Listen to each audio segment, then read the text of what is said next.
Pulang. Bab 8. Tim terbaik. Pukul 7 pagi saat pintu kamarku diketuk. Aku melangkah turun dari tempat tidur, membuka tirai jendela sebentar, membiarkan cahaya pagi melewati kaca. Hamparan kota Hong Kong terlihat dari kamar. Pagi yang mendung, awan hitam menggelayut di langit. Tadi malam, sepulang dari jamuan makan malam Master Dragon, aku meluncur ke salah satu hotel bintang 5 bermalam. Aku membuka pintu, seseorang dengan pakaian pelayan hotel menyerahkan amplop surat dengan stempel aksara Cina. Lin, berwarna merah, simbol keluarga Lin, penguasa shadow ekonomi di Macau. Aku menerima amplop tersebut tanpa bicara. Pelayan membungkuk balik kanan.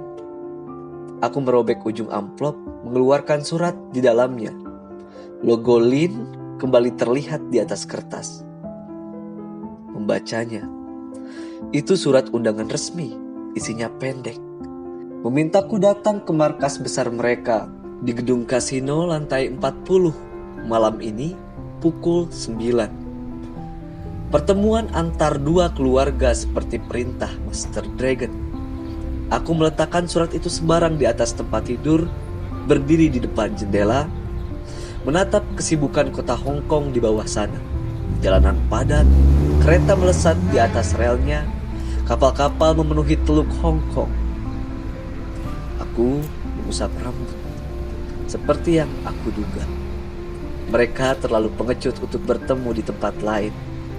Benteng kasino mereka adalah satu-satunya pilihan teraman menurut mereka. Tidak masalah.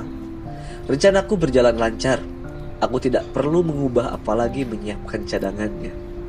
Melirik jam di atas meja, masih 14 jam lagi. Aku punya waktu lebih dari cukup. Saatnya mengumpulkan tim terbaik.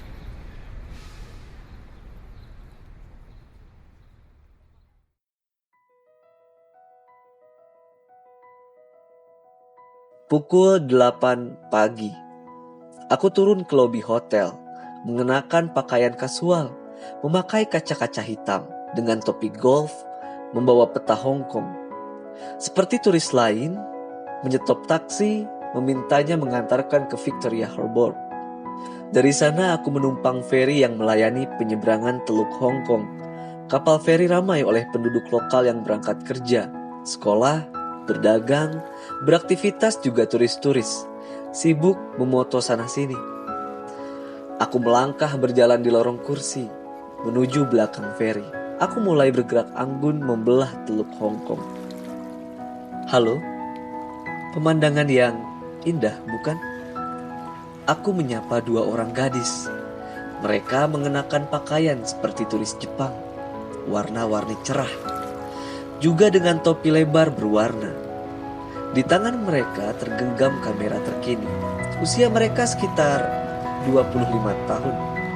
Wajah Jepang mereka terlihat jelas, kembar.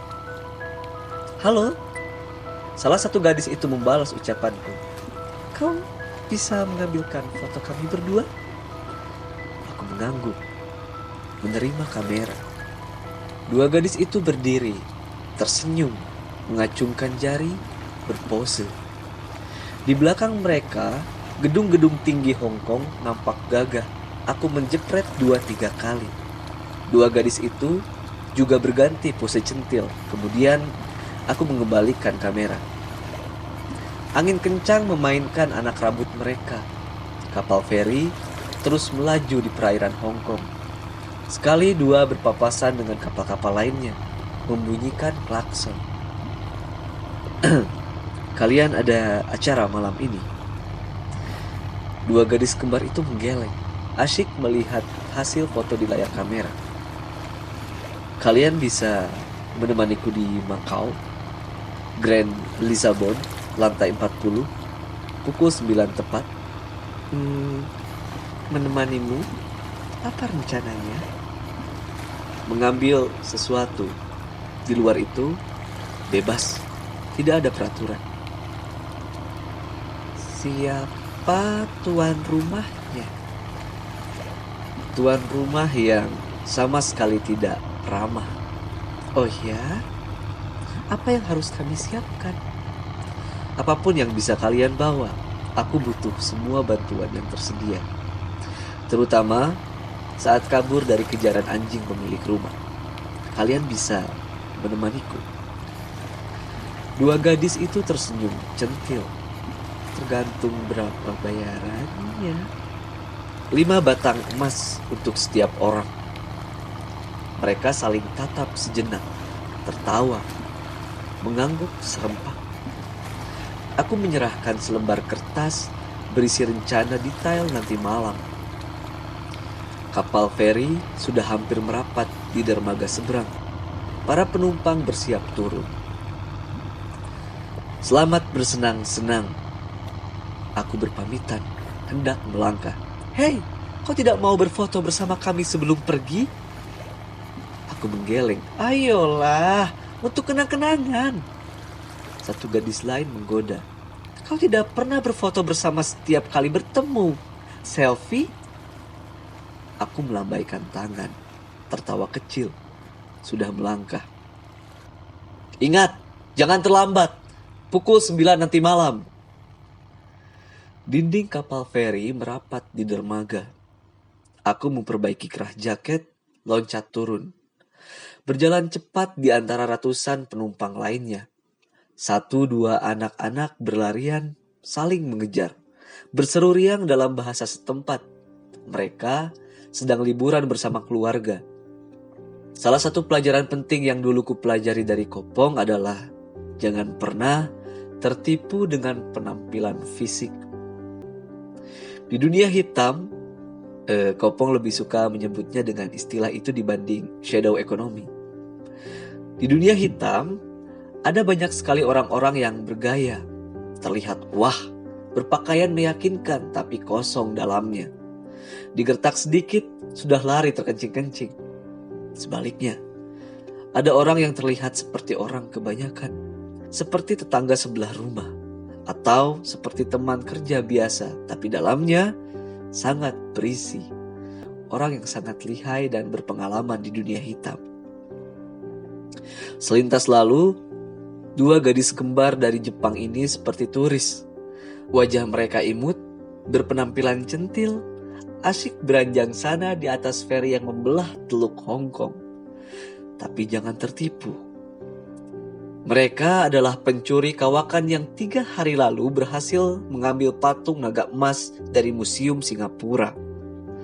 Selepas tugas di Singapura, aku meminta mereka bertemu di Hong Kong, di salah satu feri yang menyeberang di Victoria Harbour pukul 8.30. Janji bertemu tidak boleh meleset walau hitungan detik. 2 gadis ini bekerja independen. Mereka tidak bergabung dengan keluarga manapun. Mereka menikmati profesi mereka sebagai pencuri kelas dunia. Aku mengenal mereka dengan nama Yuki dan Kiko. Mereka hanya bisa dihubungi melalui pesan khusus dari dermaga feri. Aku berjalan kaki menuju stasiun subway terdekat, membeli tiket, menunggu di peron. Kereta bawah tanah membawaku menuju lokasi berikutnya. Gerbong sesak oleh komuter. Aku berdiri sambil memperhatikan lamat-lamat peta Hong Kong di tangan, melirik jam di pergelangan tangan. Masih 12 jam lagi pertemuan dengan kepala keluarga Lin. Aku tahu, mendatangi markas besar keluarga Lin setelah kejadian di jamuan makan malam Master Dragon sama saja seperti masuk ke sarang harimau yang sedang marah. Mereka pasti bersiaga penuh atas kemungkinan terburuk. Dengan prospek itu, aku membutuhkan semua bantuan. Jika terjadi sesuatu, tidak akan mudah keluar hidup-hidup dari sana. Kereta berhenti di stasiun tujuanku. Aku berjalan kaki menuju kawasan Lan Kwai Fong, sentral kuliner terkenal di Hong Kong. Jalanan di kawasan itu dipenuhi oleh pedagang makanan. Meja, kursi terhampar mengambil bahu jalan. Bahkan 1-2 mengambil separuh jalan dengan payung-payung terkembang lebar di atasnya. Daerah ini ramai sekali jika malam tiba. dipadati penggemar masakan setempat. Pagi ini lengang, hanya menyisakan orang-orang yang terlambat sarapan, asyik berlama-lama menghabiskan makanan. Aroma masakan tercium lezat, asap-asap membumbung dari kuali-kuali besar. Pukul 9:30. Aku melangkah menuju salah satu restoran seafood. Itu jenis masakan paling aman yang bisa kunikmati.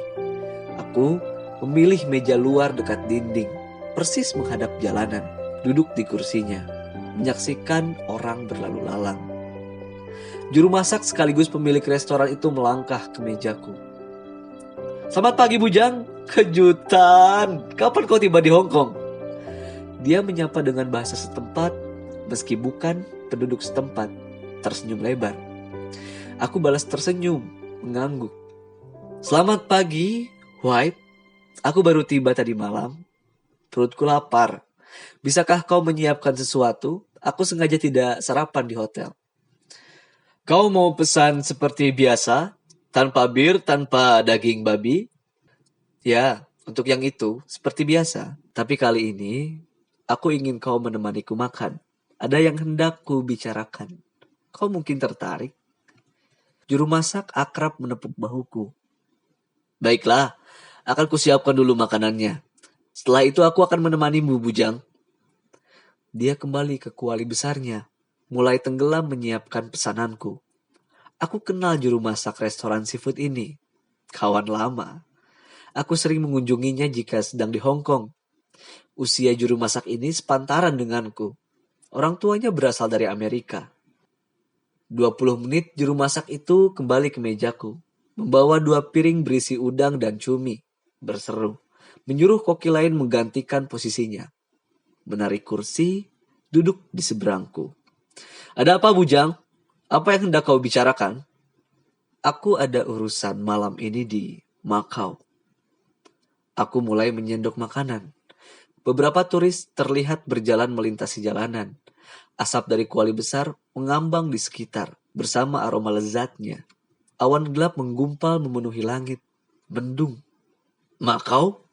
Kau ada urusan dengan keluarga Lin?" Orang yang duduk di hadapanku menebak.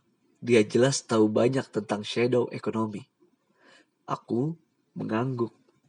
"Kau punya masalah dengan mereka?" Aku mengangguk lagi. "Itu buruk, Bujang. Kau bisa membuat perang antar keluarga." Aku tidak punya pilihan. Mereka yang memulai. "Omong-omong, ini lezat sekali, White. Kau memang jauh lebih pandai memasak dibanding menjadi marinir." Orang yang kuajak bicara tertawa. Dia memang adalah komandan marinir yang pernah ditugaskan di Timur Tengah beberapa tahun silam. Peletonnya terperangkap dalam perang kota Baghdad. Belasan rekannya ditembak di tempat, sisanya disandra, disiksa antara hidup mati. 6 bulan pemerintahannya berusaha membebaskan, sia-sia. Satu persatu, sandra dieksekusi, menyisakan dia. Salah satu keluarganya akhirnya menghubungi kami, meminta pertolongan pada tauke besar. Aku yang mengurusnya, berangkat menemui penguasa shadow ekonomi di kawasan yang sedang berkecamuk perang. Itu negosiasi yang tidak mudah, karena kendali keluarga kacau balau. Mahal sekali biaya menembus tahanan perang. White berhasil dibebaskan seminggu kemudian. Kondisinya lemah, tubuhnya kurus, rambutnya acak-acakan. Aku membawanya pulang ke Hong Kong. Sejak insiden itu, White berhenti dari marinir. Dia kecewa dengan negaranya, memutuskan membuka restoran di kawasan Lan Kwai Fong, menekuni hobi memasak sejak kecil. "Apa rencanamu, Bujang?" Sederhana. Aku mengetuk pintu, basa-basi sebentar, mengambil barang yang mereka curi, kemudian bilang terima kasih, pergi. "Siapa yang bertugas sebagai pengalih perhatian?" "Yuki dan Kiko." White menepuk celemek yang dipakainya, berseru, "Aku tidak suka cucu kembar guru Bushi. Mereka selalu bermain-main dalam setiap misi." Aku tertawa kecil, meraih gelas. Cukup adil. Mereka juga tidak suka dengan kau, yang sebaliknya terlalu serius dalam setiap misi. "Kau tertarik bergabung. Itulah alasanku kenapa aku datang ke sini. Aku tahu, meski sibuk dengan restoran seafoodnya 5 tahun terakhir, sibuk mengurus ayahnya yang sudah tua, White masih merindukan misi-misi berbahaya. Dia dibesarkan dari keluarga militer, dilatih bertahun-tahun untuk menyelesaikan misi penting, dan adalah mantan marinir terbaik Amerika. White selalu ingin beraksi. Itu sifat alamiahnya. Apa yang kau inginkan dariku? Aku membutuhkan orang yang bisa kuandalkan, berjaga-jaga di perimeter kedua. Jika sesuatu berjalan kacau balau, kau adalah pilihan yang tepat. Bawa seluruh senjata beratmu. Kau berminat, White? Orang Amerika di seberang meja menyeka pelipisnya, memperbaiki posisi celemek. Masuk ke markas keluarga Lin sama saja bunuh diri, bujang. Ada ratusan pengawal pribadi, belum lagi security resmi dari kasino. Kalaupun kau bisa masuk, tidak ada yang menjamin kau bisa keluar. Kita hanya berempat, belum lagi si kembar itu. Entah hal bodoh apa yang akan mereka lakukan di sana. Tiba-tiba membuat semua berantakan. Aku tidak tahu kau ikut atau tidak, White. Aku tersenyum, meletakkan sendok, menyerahkan catatan kecil berisi rencana nanti malam. Baiklah, aku ikut. Aku bosan setiap hari memotong cumi atau memukuli udang. Lama sekali aku tidak menembaki para penjahat. White mengambil kertas itu. Aku tertawa mendengarnya. Kau lupa, White? Dalam dunia ini kita juga adalah penjahatnya. Kau bukan lagi marinir. Aku menghabiskan minumanku. Setengah jam kemudian, berbicara santai dengan banyak hal. Sesekali tertawa, bergurau. Saat gelasku tandas, aku berdiri, mengenakan kacamata hitam dan topi golf, menepuk lengan White. Salam untuk Franz. Aku minta maaf tidak bisa menemuinya pagi ini. White mengangguk, mengantarku hingga ke jalanan. Jangan lupa, pukul 9 malam. Ayah, bujang. Aku melangkah meninggalkan restoran seafood. Kembali bergabung bersama turis-turis lain yang mulai berdatangan, mungkin untuk makan siang. Timku nanti malam sudah lengkap. Orang-orang terbaik yang setia padaku. Seperti yang pernah ku bilang sebelumnya, di keluarga Tong, semua orang memiliki kelindan sejarah dengan masa lalu. Jika Yuki dan Kiko adalah cucu dari guru Bushi, maka White adalah putra dari Franz si Amerika. Itulah kenapa White tahu banyak tentang dunia shadow economy. Dan adalah Franz yang dulu meminta keluarga Tong menyelamatkannya dari penyanderaan di Baghdad. White adalah si marinir yang beralih profesi menjadi juru masak. Hobi masa kecilnya